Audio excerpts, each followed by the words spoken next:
They thought they could block me in, and I'd just roll over. They were dead wrong. When the Golden Ridge HOA erected an 8-foot steel gate across the only road leading to my land, they probably thought it was just another line item on their development plan. One more security upgrade to make the brochures look good. But what they didn't realize, what they couldn't have known, is that they didn't just install a gate. They started a war. A quiet war, yes. One fought with legal documents and circuit boards instead of guns. But a war nonetheless. And let's just say, I didn't come out of retirement to lose. My name's Caleb Rios. I'm 46, an ex-automation engineer turned off-grid rancher, and the man they tried to cut off from his own land. Today, I'm sitting on the porch of my 30-acre ranch just outside of Austin, Texas, sipping coffee while I check the payment logs on the toll booth I built, the one they have to drive through every day to get to their million-dollar homes.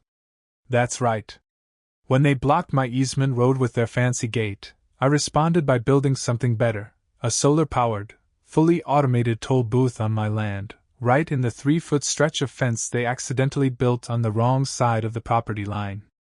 Every HOA resident now pays me $15 per trip, $100 for a monthly pass. Their president, Dean Whitmore? He's out of a job and under investigation. Their security project? Dismantled and carted away like bad furniture. Their real estate deal? Dead before it broke ground. This isn't a story about revenge for the sake of pride. It's about boundaries, physical, legal, and personal. It's about what happens when entitled people with too much money and not enough ethics decide that rules don't apply to the little guy. They thought I was alone out here. What they didn't expect was a rancher with solar panels, a soldering iron, and a very long memory. So go ahead. Grab a seat. Because this story? It starts with a fence. And ends with the entire HOA begging to tear it down. It wasn't always like this.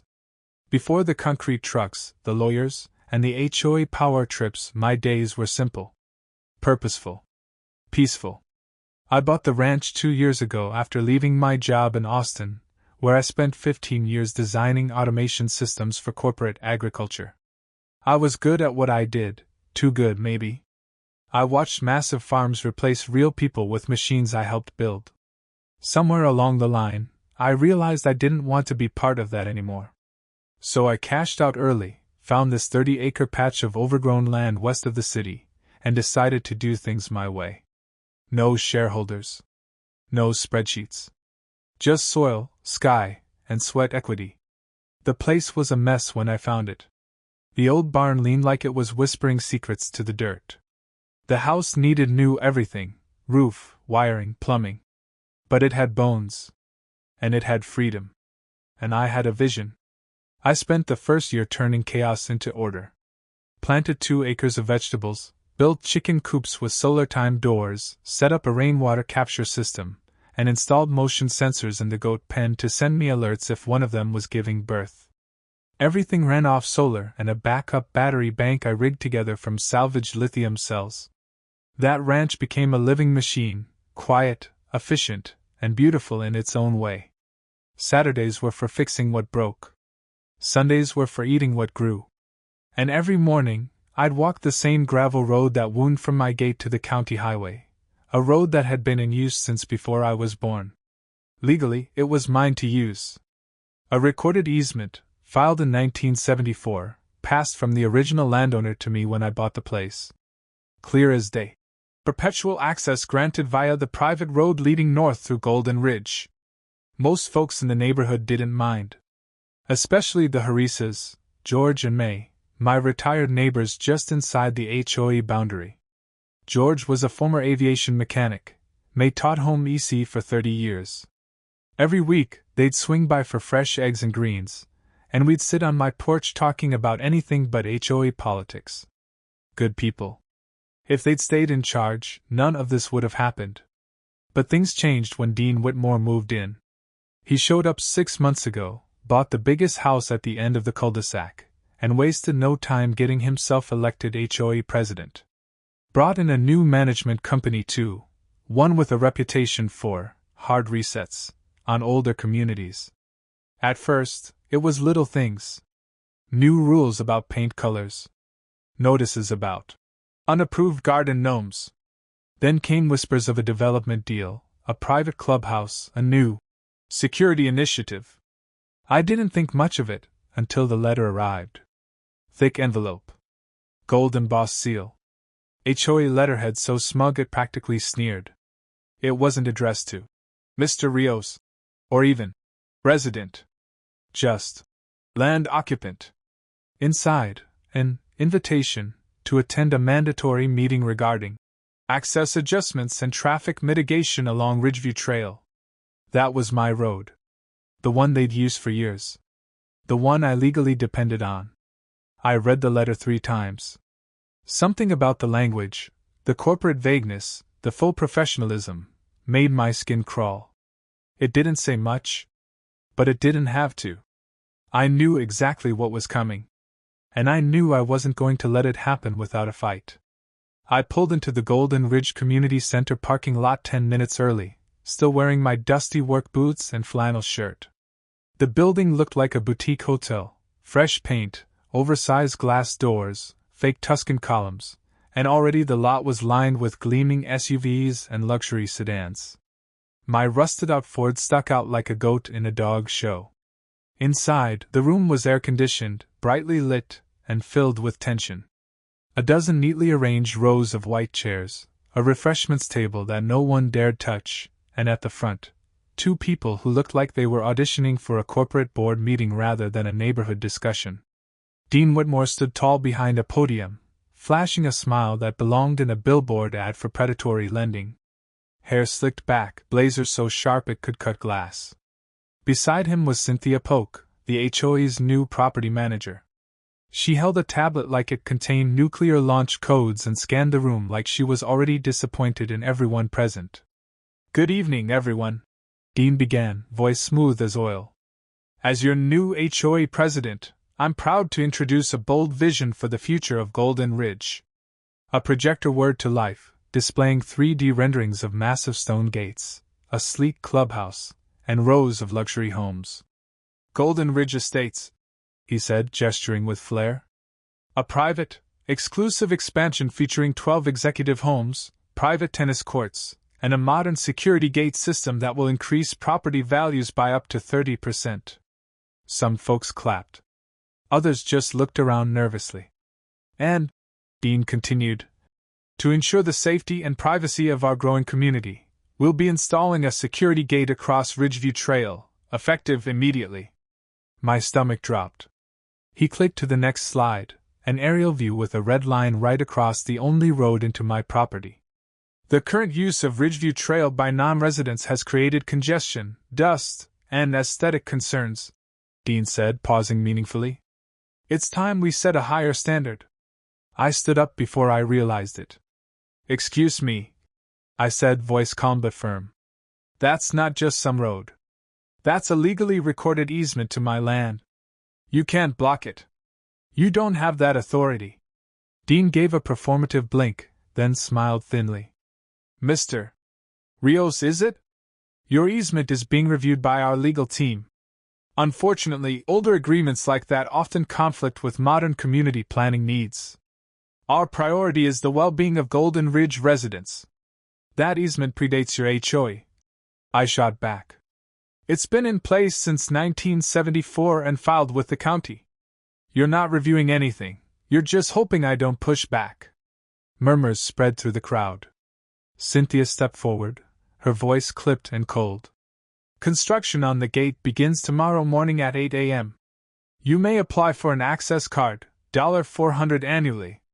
That will allow you temporary entry while we sort out the legal details." "You mean while you try to bury them?" I said. Dean's smile didn't waver. "We're not adversaries, Caleb. Think of this as a partnership. After all, security and property value benefit us all, even you." I looked around. A few residents avoided my gaze. George Harris gave me a sympathetic shrug. But most were silent. Dean turned back to the podium. "Meeting adjourned." Just like that. No vote. No discussion.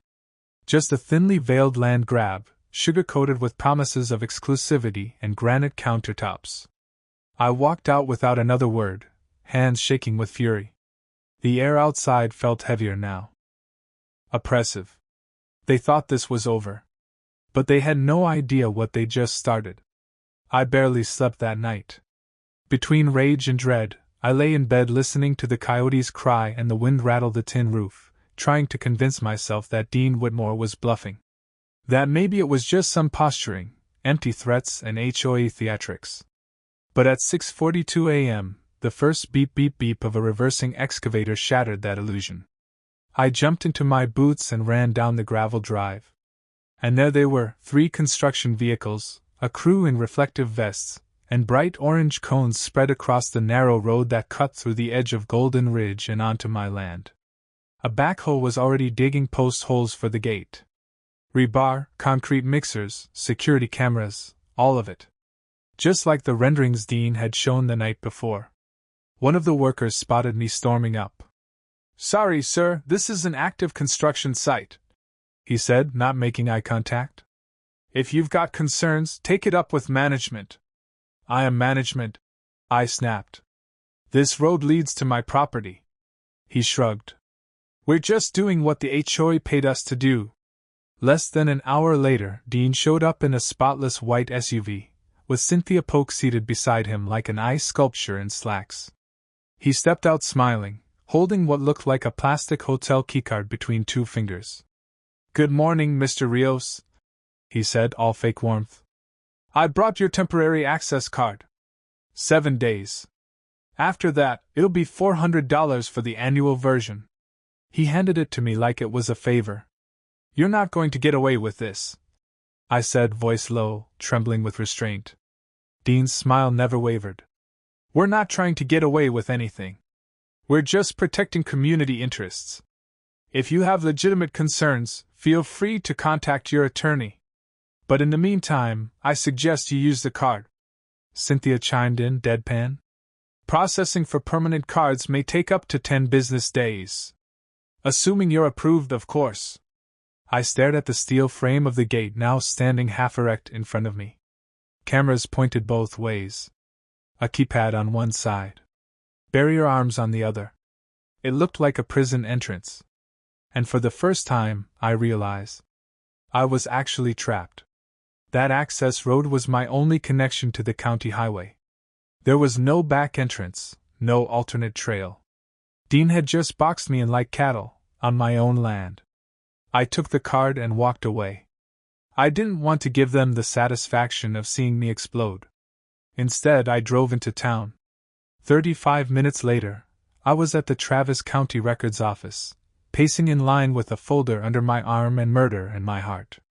When I got to the front, I handed my property deed and old survey to a clerk who reminded me of a librarian from my middle school days. She adjusted her glasses, skimmed the files, and said, "You're looking for the easement, right?"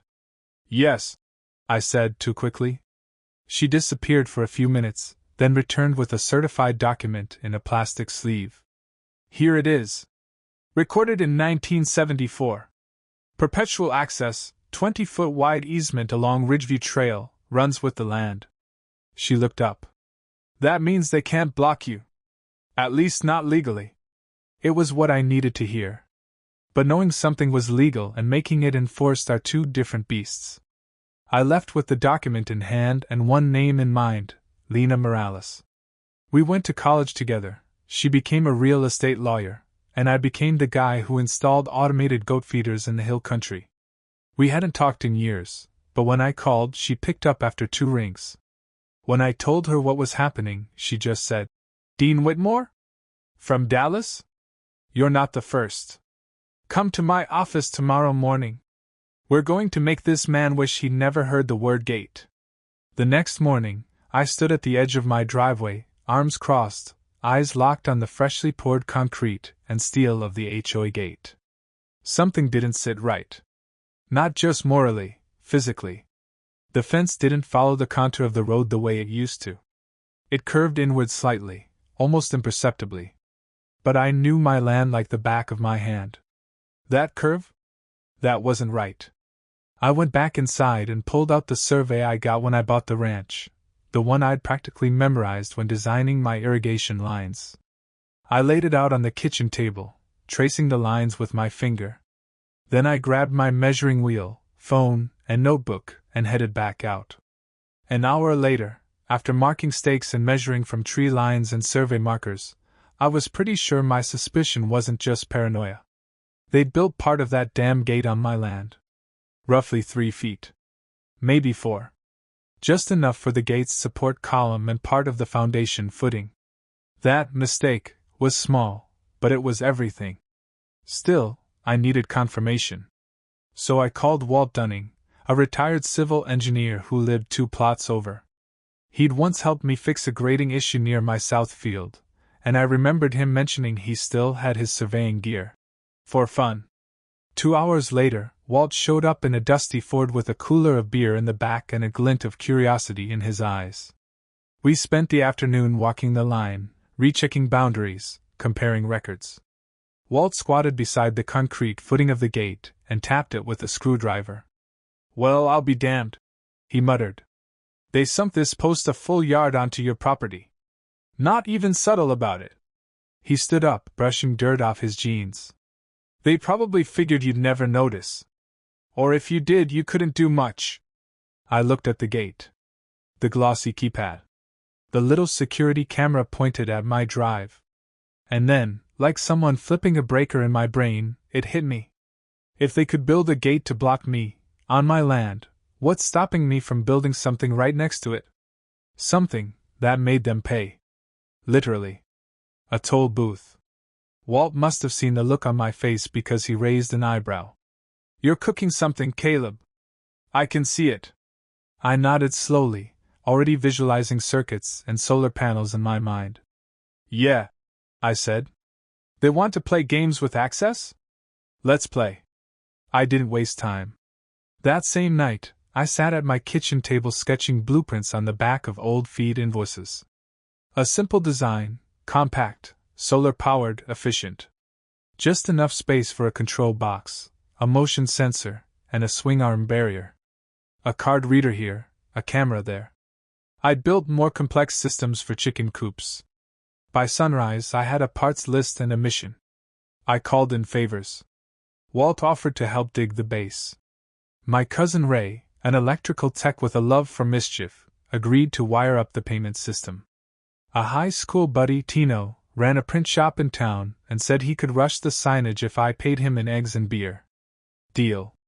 We worked in shifts, 3 days of furious, low-profile construction. We poured a fresh concrete pad exactly 3 feet onto my side of the line. I posted a laminated copy of the property survey right beside it, under a clear weatherproof sleeve. No guesswork. No ambiguity. The booth itself? A 6-foot-tall cedar box reinforced with steel brackets, painted clean barn red, and mounted with solar panels I'd pulled from my old shed project. On the front, a touchscreen terminal, wireless card reader, and small printer for receipts. Above it, a discrete HD security camera, motion-activated, with cloud backup. Ray wired the barrier arm, an old livestock gate motor I retrofitted, to lift after a successful payment. The system even played a pleasant chime when the arm rose. Like a drive-through. But for vengeance. Tino delivered the final touch, a professional-looking sign that read, "Private toll access. Property access fee, $15 per vehicle. Monthly pass, $100. Payment required for entry. Contact info and QR code. Operated by Rios Ranch Holdings." Sunday evening, I ran the first full system test. Everything worked like a charm. By Monday morning, it was open for business. The first car, a black Lexus SUV, rolled up around 7:15 a.m. The driver, a woman in a tennis visor and oversized sunglasses, rolled down her window and stared at the barrier. "What is this?" "Good morning," I said, polite but firm. "This section of road crosses my private property. Due to recent changes by your HOA, I've implemented a toll system. You can pay via card, cash, or mobile." She blinked. "You're joking." I pointed to the survey behind me. No, ma'am. But I did include a monthly discount. She paid. Begrudgingly. By 9 a.m., a line of confused and frustrated residents stretched back to the cul-de-sac. Some grumbled. Some laughed. A few cursed. But most paid. Especially once they saw the camera and the legal signage. By noon, word had clearly reached Dean. He arrived in his spotless SUV, stepped out in full HOA regalia, clipboard, press polo, that same smug grin, and marched straight up to the booth. "What the hell do you think you're doing?" he snapped. I stayed calm. "Exercising my rights. Just like you did when you installed your gate." "This is extortion. This is property access," I said. "Your gate blocks mine. Mine just cost you $15. He whipped out his phone. "I'm calling the police." "Please do." 20 minutes later, a sheriff's deputy pulled up, Officer Ramirez, who I'd met once before when a bobcat got into my chicken pen. Cool-headed guy. He reviewed the documents. Looked at the survey. Watched the camera footage. Then he turned to Dean. "He's on his land. This is a civil issue. If you think it's unlawful, take it to court. But we're not shutting this down." Dean stood frozen, red-faced, breathing through his nose like a charging bull. Then he got back in his SUV and slammed the door so hard it echoed through the whole street. And that's when I knew. I hadn't just built a toll booth. I'd built a battleground. Comment 1 if you would have built the toll booth too. Dean didn't waste time. 2 days after the toll booth went live, I received a thick envelope on my doorstep. Courier delivered, gold-stamped, oozing arrogance. Inside, a cease and desist letter from a high-priced law firm in downtown Austin. The letter claimed my booth was illegal, obstructed public right-of-way, violated zoning codes, and constituted intentional economic harm against the Golden Ridge Homeowners Association. It even referred to me as a rogue operator. Cute. I slid the packet into a folder labeled fuel, then forwarded it to Lena, who promptly replied, "It's mostly bluff. They're throwing spaghetti at the wall to see what sticks. Don't flinch." I didn't. The next move came the following night. Just after midnight, my power system went dark. Motion lights, monitors, even the toll gate arm froze halfway up. For about 30 seconds, I stood outside blinking at the booth, wondering if it had finally shorted out. Then I heard the buzz and whine of a nearby transformer. They'd cut my line. Unfortunately for them, I'd prepared for exactly this. 5 minutes later, the solar backup kicked in, the system rebooted, and the arm lowered itself back into position with a mechanical whump. My cameras, including 2 hidden trail cams in trees, kept recording the entire time. Dean didn't know that. Not yet. 3 nights later, I caught him in the act. It was 2:13 a.m. when a ping on my phone woke me up. Motion detected at booth camera number 2. I tapped the live feed and saw 3 figures in hoodies, one of them unmistakably Dean, pacing like a raccoon on espresso. Another man, probably one of his lawyer friends, held a crowbar. They tried prying open the electronics panel, smashing the card reader, and spray painting the lens of the main camera. Too bad for them, the real camera was 2 feet away, hidden in the booth's flower box, filming everything in crystal clear HD. The next morning, I called Lena. That afternoon, we turned the footage over to the sheriff's department. And that night? I uploaded it. Full edit. No narration. Just time-stamped footage of Dean Whitmore, president of Golden Ridge HOA, vandalizing private property, attempting to disable a legal toll booth, and swearing like a man who'd lost control. I posted it to the Golden Ridge Community Facebook group with a simple caption. "So, this is what HOA leadership looks like at 2 a.m. The post exploded. Within hours, residents were tagging each other, sharing the video, and demanding answers. The once silent crowd began to shift. People who'd paid the toll reluctantly now saw why it existed in the first place. They started asking why they were funding lawsuits and security initiatives, instead of just fixing potholes and trimming hedges. Then came the real nail in Dean's coffin. Lena dug into public records and corporate filings, and what she found was gold. Turns out, Dean wasn't just pushing for development near Golden Ridge. He was being paid to do it. He had a silent partnership with Sunpine Developments, the very company behind the proposed Golden Ridge Estates. A leaked document, obtained anonymously, though I had my suspicions, showed he'd be paid a six-figure bonus if the HOA successfully removed any legal easements and paved the way for Sunpine's expansion. And guess whose easement was first on the list? I packaged everything, vandalism footage, property documents, partnership records, into a Dropbox folder and sent it to 3 people. The sheriff's office, Zoe Tran, a local reporter for the Austin Ledger, and Nancy Fletcher, longtime resident and outspoken critic of Dean's regime. Within 48 hours, the article dropped. Gatekeeper or grifter?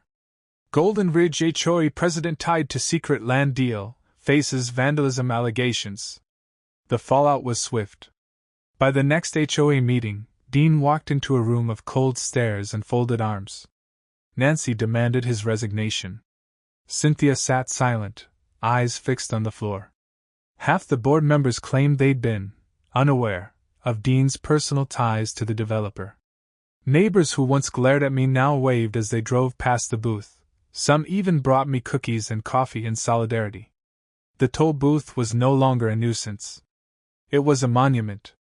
A symbol of standing your ground when the big dogs try to fence you out. And Dean? He wasn't just losing the fight. He was losing his empire. Would you support a neighbor like Caleb? Comment yes or no. Dean Whitmore resigned under pressure just 3 days after the article went public. No farewell speech. No apology.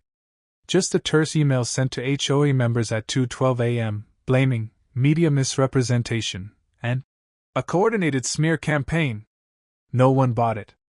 By the end of the week, the board held an emergency election. Nancy Fletcher, now interim president, opened the first public meeting by declaring, "Golden Ridge is not a business. It's a neighborhood, and it's time we started acting like one." The very next motion: recognize and reaffirm Caleb Rios's perpetual easement. Remove the Ridgeview Gate within 7 days. Reimburse damages for all legal expenses and structural repair. Unanimous. 2 weeks later, the gate was gone, torn out piece by piece, hauled away in the back of a contractor's pickup like yesterday's trash. The same crews who installed it now silently removed it, avoiding eye contact as they worked. I used a portion of the toll money, just over $12,000 after expenses, to start the Freedom to Farm Fund, a small legal resource pool for landowners dealing with HOA overreach.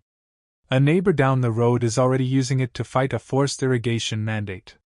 He stops by once a week with updates, and a 6-pack. But more than that, I turned the momentum into something useful. We converted part of the south field into an agri-learning garden, with raised beds for kids, guided workshops on composting, rainwater harvesting, and DIY solar. Seniors from the neighborhood began visiting every Saturday for coffee and gardening club. Even Walt gives lectures now, standing beside a chalkboard under the oak tree with more energy than I've ever seen from him. The toll booth.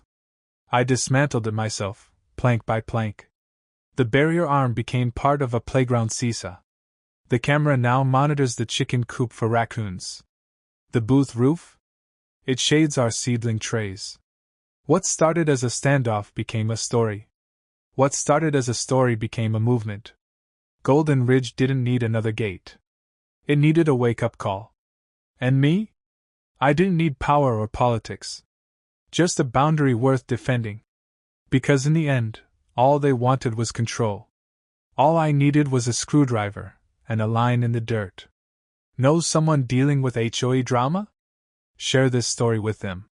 At its core, this story isn't just about property lines or HOA politics. It's about standing your ground, calmly, legally, and with purpose, when someone tries to take what's rightfully yours. Caleb Rios didn't raise his voice or resort to violence.